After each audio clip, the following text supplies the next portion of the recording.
Kasus korupsi BTS 4G yang menjerat Menko Info Johnny G. Plate kian memanas saja nih guys. Dimana hal tersebut disinyalir kasusnya ini bersyarat muatan politik menjelang pemilu tahun 2024. Bahkan sebelumnya sang ketua umum Partai Nasdem itu Surya Paloh menegaskan untuk meminta pihak Jaksa Agung mengusut tuntas kasus korupsi ini sampai ke akar-akarnya tanpa tebang pilih. Terbaru nih beredar sebuah skema di media sosial pada tanggal 23 Mei 2023 bahwa Johnny G. Plate itu tidak sendiri menikmati hasil korupsi yang merugikan negara senilai 8 triliun rupiah tersebut. Dan diduga hal ini melibatkan sejumlah nama elit-elit politik di negeri ini, yang dimana nama yang pertama itu muncul dari skema ini adalah HPS, yaitu Happy Apsoro yang merupakan suami dari Ketua DPR RI Puan Maharani. Di mana HPS ini menjadi vendor panel surya yang merupakan paket pengadaan dari BTS Kemenkominfo.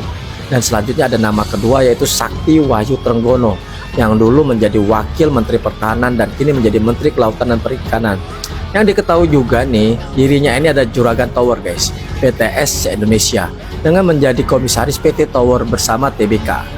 Namun dari semua hal tersebut, Jaksa Agung diprediksi akan tebang pilih dan mengusut tuntas kasus korupsi ini. Karena diketahui Jaksa Agung ST Burhanuddin adalah adik kandung dari TB Hasanuddin yang merupakan politikus dari PDIP. Nah, seru nih guys. Kita sangat menantikan di kelanjutan ending gimana kasus ini yang mampu menyeret beberapa nama elit politik di negeri ini.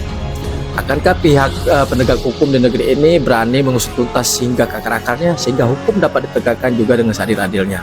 Ataukah nanti hukum ini akan tajam ke oposisi dan tumpul ke koalisi? Ya, kita nantikan saja guys, gimana gerak cepat para aparat hukum di negeri kita ini bergerak menyelesaikan, menuntaskan juga kasus korupsi ini.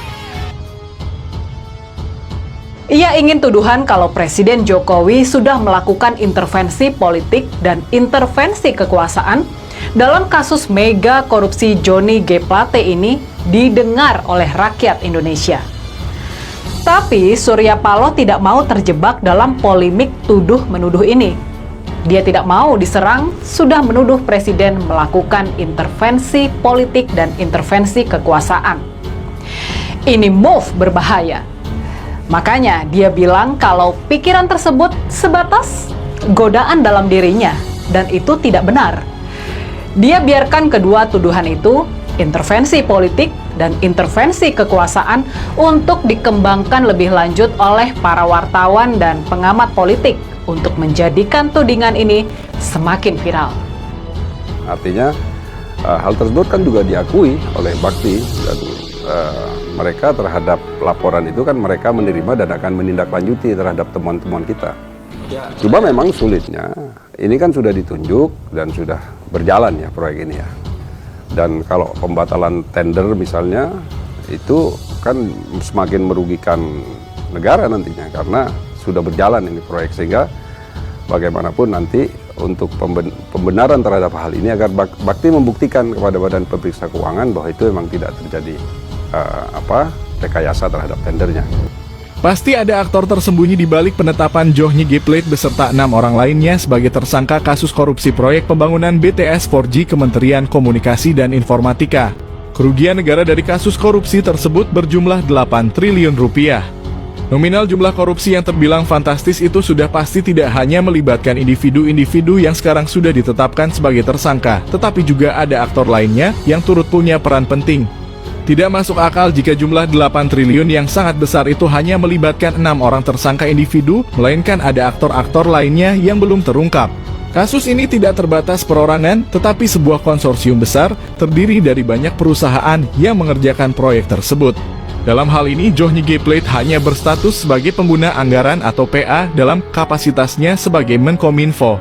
Sementara proyek pembangunan itu menjadi kasus korupsi lantaran tidak berjalannya pengerjaan proyek alias mangkrak. Dari 8 triliun rupiah kerugian negara, separuhnya atau 4 triliun rupiah lebih merupakan anggaran untuk pengadaan panel surya sebagai sarana pendukung BTS 4G. Artinya kasus korupsi proyek pembangunan BTS 4G tersebut menggarisbawahi fase pelaksanaan pembangunannya, bukan pada fase perencanaan dan penganggaran. Proyek pembangunan pemerintah pada umumnya menerapkan sistem pengawasan berjenjang.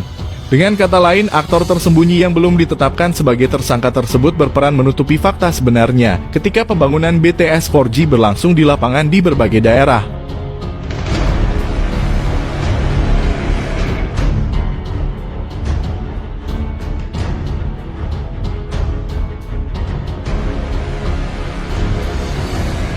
Kami akan menyampaikan perkembangan penanganan perkara BTS 4G, yaitu Selasa 23 Mei 2023, tim Kejaksaan Agung melalui tim penyidik Kejaksaan Agung Muda Tindak Pidana Khusus, yaitu pertama pada hari ini kita juga melakukan penetapan tersangka atas nama WP, yang notabene orang swasta yang dianggap sebagai orang kepercayaan daripada IH, yaitu Komisaris PT Solitek Media Sinergi, yang pada tanggal 21 kemarin dilakukan penangkapan kepada yang bersangkutan di Bandara Yogyakarta.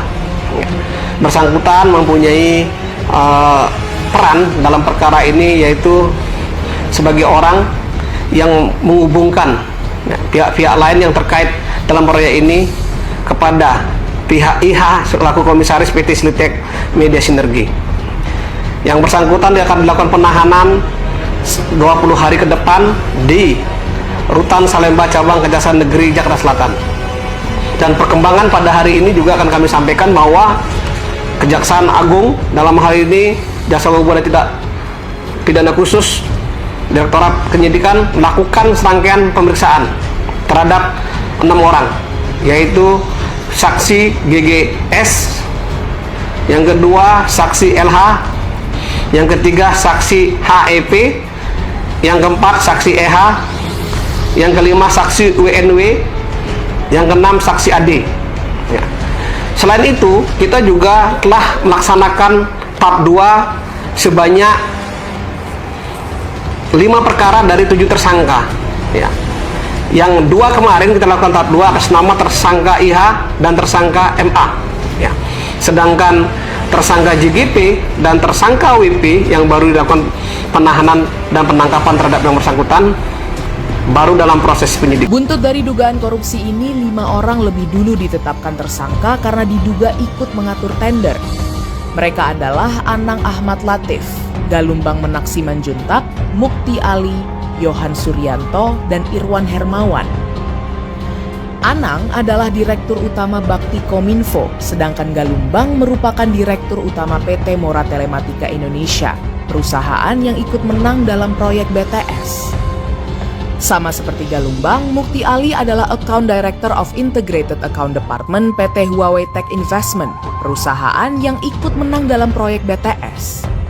Sementara Yohan merupakan tenaga ahli Human Development Universitas Indonesia yang diduga melakukan kajian fiktif proyek BTS.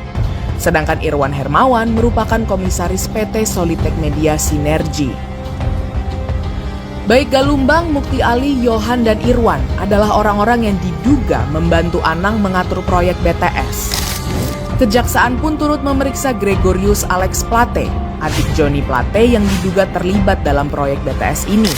Belakangan dia mengembalikan uang yang disinyalir berkaitan dengan perkara korupsi BTS. Fasilitas yang telah dinikmati oleh saudara GAP, adik yang bersangkutan, apakah itu terkait dengan jabatan yang bersangkutan atau tidak. Namun yang jelas sampai saat ini fasilitas yang dia terima telah dikembalikan sejumlah 534 juta rupiah. Itu sudah dikembalikan.